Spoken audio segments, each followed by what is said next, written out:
The Kalama Sutta promotes a form of skepticism that encourages individuals to think critically, question, and evaluate teachings based on their own observations and experiences.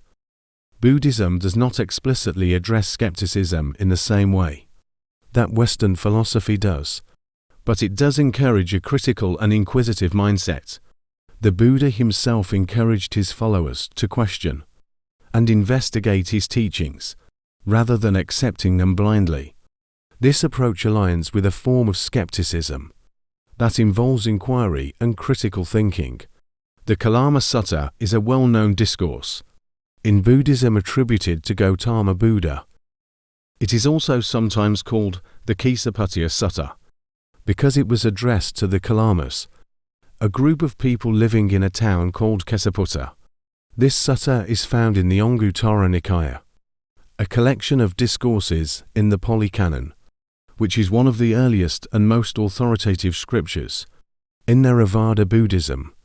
According to the sutta, the Kalamas were a group of people in the town of Kesaputta who were confused and troubled by the many wandering ascetics and religious teachers who passed through their town.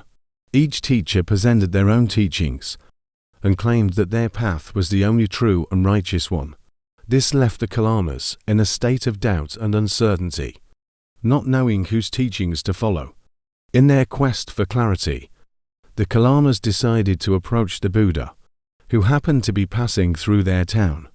They expressed their confusion and asked for his guidance.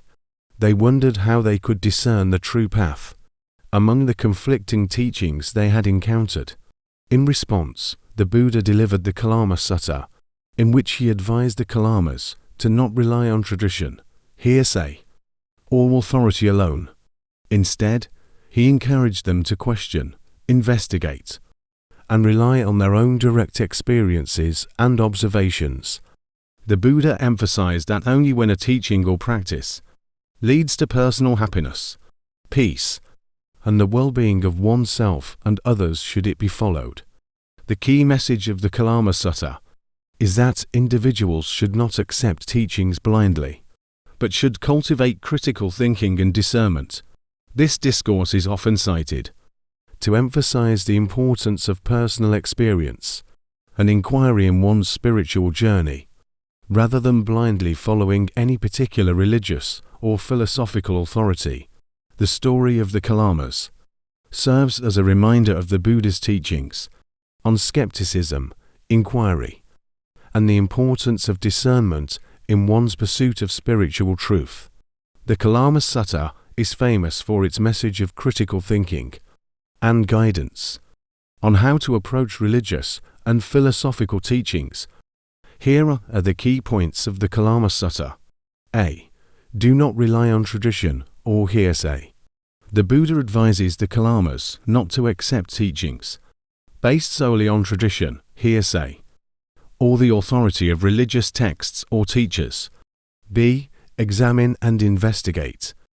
The Buddha encourages the Kalamas to examine and investigate teachings for themselves. He suggests that they should only accept something as true when they have personally observed that it leads to happiness, peace, and the welfare of oneself and others. C. Direct personal experience. The Buddha emphasizes the importance of direct personal experience. He states that if a teaching promotes wholesome qualities and leads to a sense of inner peace and well-being when practiced, it should be followed. D. Ethical conduct. The Buddha also highlights the significance of ethical conduct. He advises the Kalamas to avoid actions that harm oneself and others, and to engage in actions that are virtuous, compassionate, and beneficial. E. Free from hatred, ill will, and delusion. The Buddha encourages the cultivation of a mind free from hatred, ill will, and delusion, as these qualities can cloud judgment and hinder discernment. Overall, the Kalama Sutta promotes a form of skepticism that encourages individuals to think critically, question, and evaluate teachings based on their own observations and experiences. It does not reject the value of spiritual guidance, but suggests that individuals should be discerning and choose teachings and practices that lead to genuine well-being and understanding. Following the principles outlined in the Kalama Sutta can indeed help individuals avoid certain fallacies and pitfalls in their thinking and decision-making. The Sutta encourages critical thinking, discernment, and reliance on personal experience, which can act as safeguards against fallacious reasoning. Here's how it can help prevent fallacies. A. Appeal to tradition fallacy, also known as the argumentum ad antiquitatem, is a logical fallacy that occurs when someone argues that a belief, practice, or idea is true, or better simply, because it has been accepted or done for a long time, or because it's part of a tradition. In other words, it assumes that something is correct or valuable solely based on its historical or traditional precedent, without considering whether it's valid, effective, or appropriate in the present context. Here's an example to illustrate the appeal to tradition fallacy. Person A. We should continue to use this outdated medical treatment because it's been in use for centuries. In this case, Person A is suggesting that the medical treatment is effective or superior solely because it's been practiced for a long time, without providing evidence of its current effectiveness or considering more modern alternatives. The appeal to tradition fallacy is considered fallacious because the mere fact that something has been done or believed for a long time does not necessarily make it correct or the best option. It neglects the importance of critical evaluation, empirical evidence, and adapting to changing circumstances. It's essential to critically assess ideas and practices based on their merit, effectiveness, and relevance to the current situation rather than relying solely on their historical or traditional roots. While tradition can be a source of valuable wisdom, it should not be the sole basis for justifying beliefs or actions. The Sutta advises against blindly following tradition. By questioning and not relying solely on tradition, individuals can avoid the fallacy of assuming that something is true or right simply because it's been done that way for a long time. B. Appeal to authority fallacy, also known as the argumentum ad verecundium, is a common logical fallacy that occurs when someone argues that a claim is true or valid simply because it is endorsed or supported by an authority figure or expert, without providing proper evidence or reasoning to support the claim itself. In other words, it relies on the prestige or credibility of the authority figure rather than the strength of the argument. Here's an example to illustrate the appeal to authority fallacy. Person A. I'm convinced that this diet plan is the best. Look, it's endorsed by a famous Hollywood actor. In this case, the use of a celebrity's endorsement as the primary reason for believing in the diet plan is an appeal to authority. The actor's fame doesn't necessarily make them an expert in nutrition or dietetics. However, simply because an authority figure believes something does not automatically make it true. It neglects the need for independent evidence or sound reasoning to support the claim. It's important to note that appeals to authority can be reasonable and valid in certain situations, especially when the authority figure or expert is indeed an authority on the subject in question, and their expertise is relevant to the topic. However, the fallacy occurs when an authority's opinion is used as the primary or sole basis for accepting a claim, without critical examination. To avoid the appeal to authority fallacy, it's crucial to evaluate claims on their own merits, consider the quality of the evidence provided, and be cautious about accepting something as true solely because someone in a position of authority says so. Independent research, evidence, and critical thinking should always play a central role in assessing the validity of claims. The Sutta suggests not relying on authority figures alone. Instead, It encourages individuals to investigate and think for themselves, which helps prevent the fallacy of accepting a claim as true, just because an authority figure says so. C. Hasty generalization fallacy, also known as the fallacy of insufficient statistics, or the fallacy of small sample size, occurs when someone draws a broad or sweeping conclusion about a group or category of things based on a limited or insufficient sample of data. In essence, it involves making a generalization about a whole population or group based on inadequate or unrepresentative evidence. Here's an example to illustrate the hasty generalization fallacy. Example 1. Person meets a few students from a particular university and finds them to be unfriendly. Person then concludes, all students from that university must be unfriendly. In this case, person is making a sweeping generalization about all students at the university based on a small and unrepresentative sample. Example 2. Person B tries a single brand of a new food product and finds it to be unappetizing. Person B then states, all products from that company must be terrible. Again, in this example, person B is making a hasty generalization based on a single experience. The hasty generalization fallacy can lead to unfair stereotypes, biases, and inaccurate beliefs, because it fails to consider the diversity and variability that exists within a group or category. To avoid this fallacy, it's important to gather a sufficient and representative sample of data before making generalizations or drawing conclusions about a larger population. Sound reasoning and a careful consideration of evidence are essential to making accurate and fair judgments. By advocating personal experience and observation, the Sutta encourages individuals to avoid making sweeping generalizations based on limited evidence. This helps prevent the fallacy of drawing broad conclusions from insufficient data.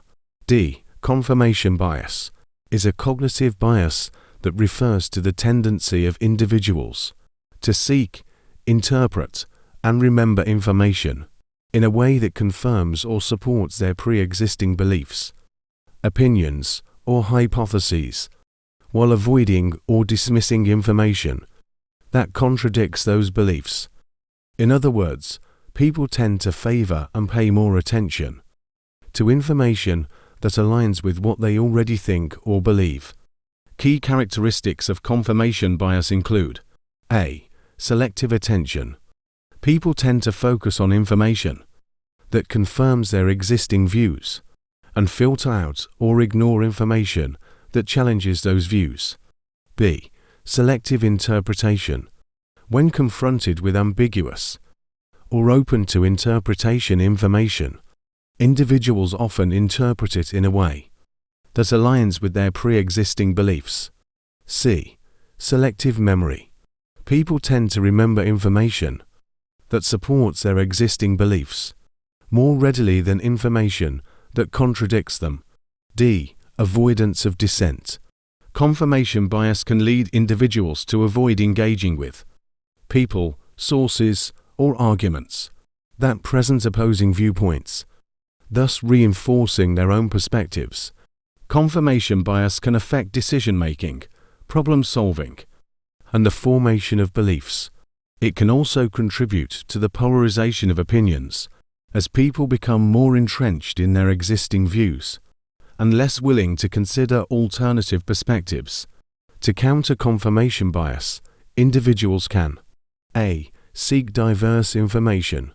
Actively seek out information from diverse sources and with differing viewpoints to gain a more balanced understanding of a topic.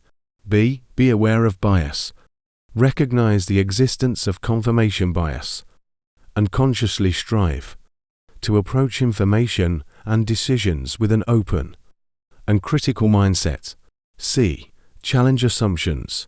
Regularly question your own beliefs and assumptions and be willing to revise them when confronted with new evidence. D. Encourage debate.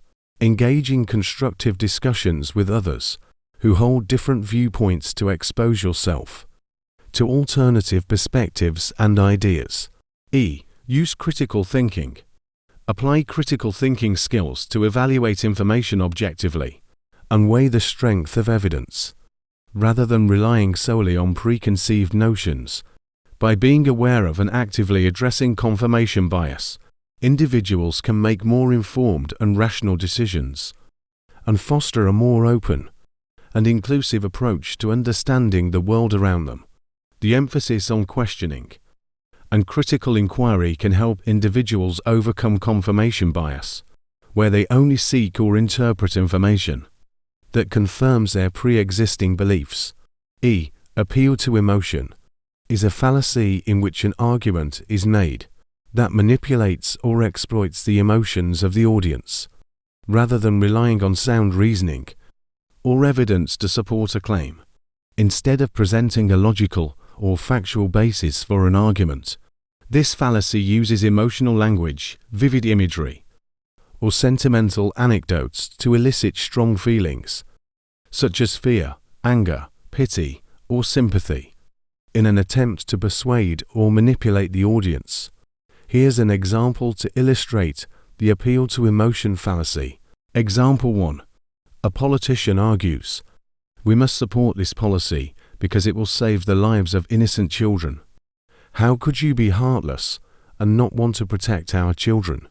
In this case, the argument appeals to the emotions of fear and guilt, rather than presenting a rational and evidence-based case for the policy. Example 2.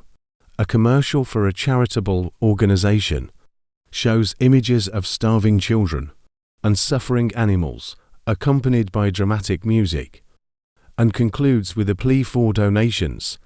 This commercial aims to evoke feelings of sympathy and guilt to motivate people to donate, rather than providing detailed information about the organization's work or the impact of donations. While emotions are a natural, an important part of human decision-making and persuasion, the appeal to emotion fallacy is considered problematic because it manipulates emotions to divert attention away from the substance of the argument. It can be used to exploit people's emotions and lead them to make decisions based on sentiment rather than reason. To avoid falling for this fallacy, it's essential to critically evaluate arguments, especially when they rely heavily on emotional appeal. Look for supporting evidence, logic, and a rational basis for the argument rather than being swayed solely by emotional manipulation. The Sutter's focus on seeking genuine well-being and inner peace promotes rational decision-making over emotional manipulation, reducing the risk of falling for fallacies that exploit emotions. While following the principles of the Kalama Sutta can be a valuable guide to critical thinking, it doesn't guarantee immunity from all fallacies, as fallacious reasoning can be complex and subtle. However, it provides a framework for approaching beliefs and teachings with a skeptical but open mind, which can help individuals make more informed and rational choices in their spiritual and philosophical pursuits.